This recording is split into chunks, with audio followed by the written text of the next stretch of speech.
So I mean, look, as far as getting married, I guess my question to you is, and if any of you at the table want to try to convince me or change my mind, what benefit do I get in marriage that I can't get in just a long-term relationship? Okay, so Nothing. Like, let's say I'm a secular guy. There's no religious component to getting married for me. What is the benefit? Or even if I am religious, I don't want to make it a religious argument. Let's keep it a secular argument. What benefit do I get by being married that I can't get out of a long-term relationship? I think the best answer I can give you is, there's like tangibles and intangibles. I'll try to give you some tangibles because the intangibles are a little bit more loosey-goosey. Every single stat we have suggests that people that get married, they live 2 years longer on average. They make money. You make money. You make more money if you're married. There's been a lot of longitudinal happiness indexes suggesting people that are married are happier. I don't know if that same data has been gathered for people that are just cohabitating long term. We know that people that are married have better, happier, more successful children. I don't know about that compared to cohabitation though. But yeah, wouldn't that be? You're saying people who are married are faring better in all these different ways, but wouldn't that just be comparing it to the general population? Well, it would be general population and people that are cohabitating. But maybe you're right. But it would, we don't have the one-to-one. I don't think we have a one-to-one. As far as I know, we don't have the data for people that are cohabitating just because there's not so many of those. Yeah. I don't know. But like from personal experience, you're kind of right. I've noticed like married couples are happier, and then people who've been together a while but don't get married, like it's not as happy of a relationship or secure as a marriage. I fail to see what the difference would be.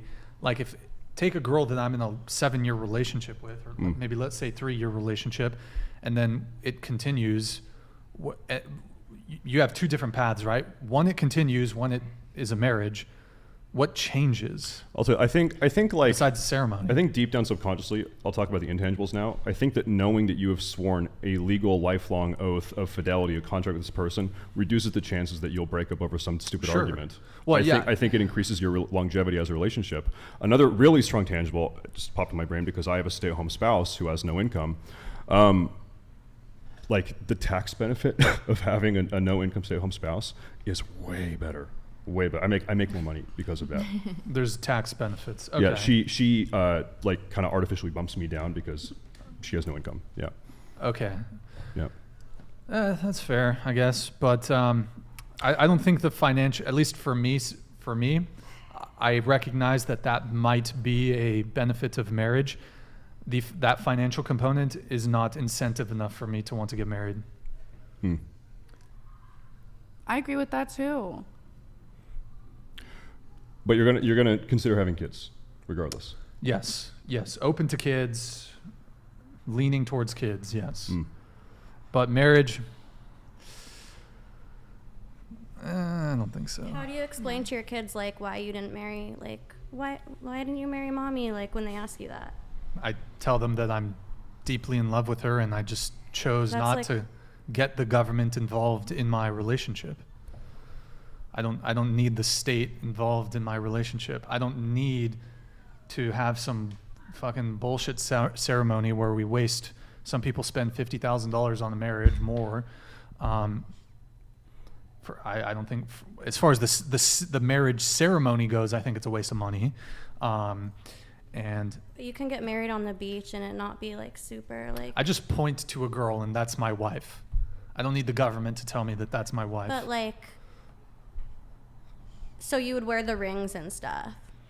No, I mean, we don't need to play dress up, but that's my girl. But kids ask like why a lot. Like why don't you guys do that? Why don't like homeschool, let's fucking go. But that's like, Let me ask you this. Would you personally, privately, no state entity involved, no religious entity involved, would you one-on-one with the woman you've chosen to spend your life with in an unmarried way, would you have a private conversation where you swear your loyalty to her until the day you die?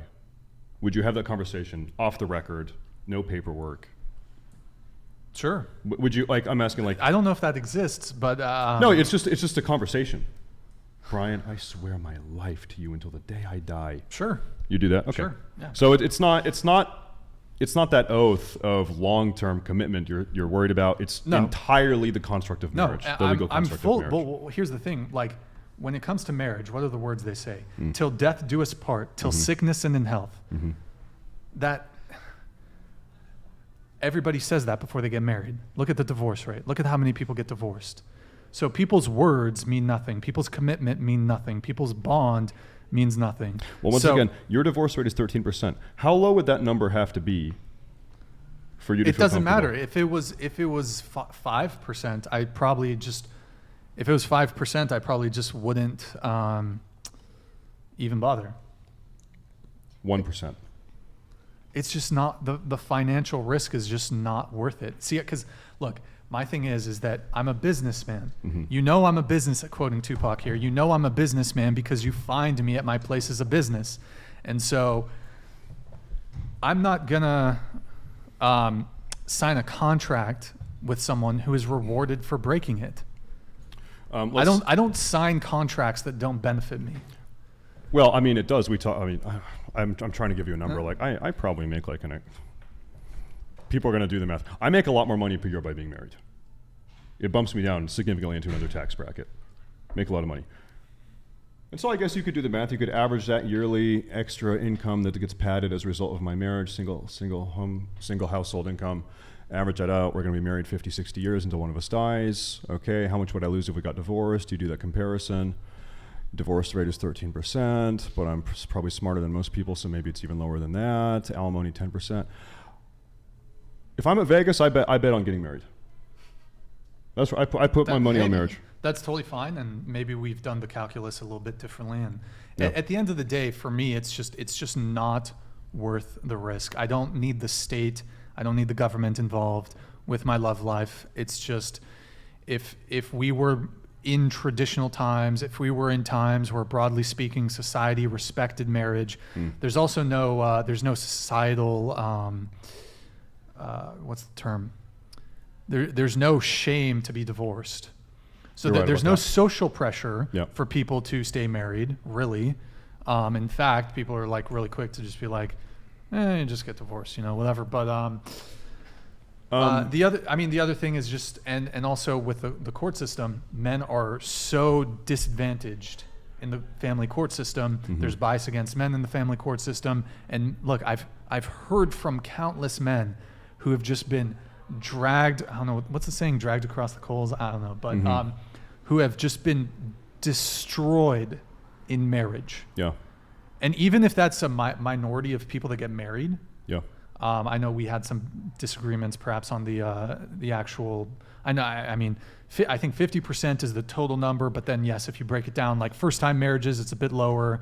And then you made a same race thing, that's even lower.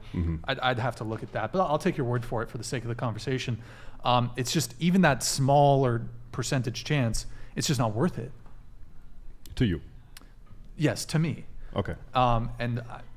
Look, I'm not prepared to take on the financial risk of marriage.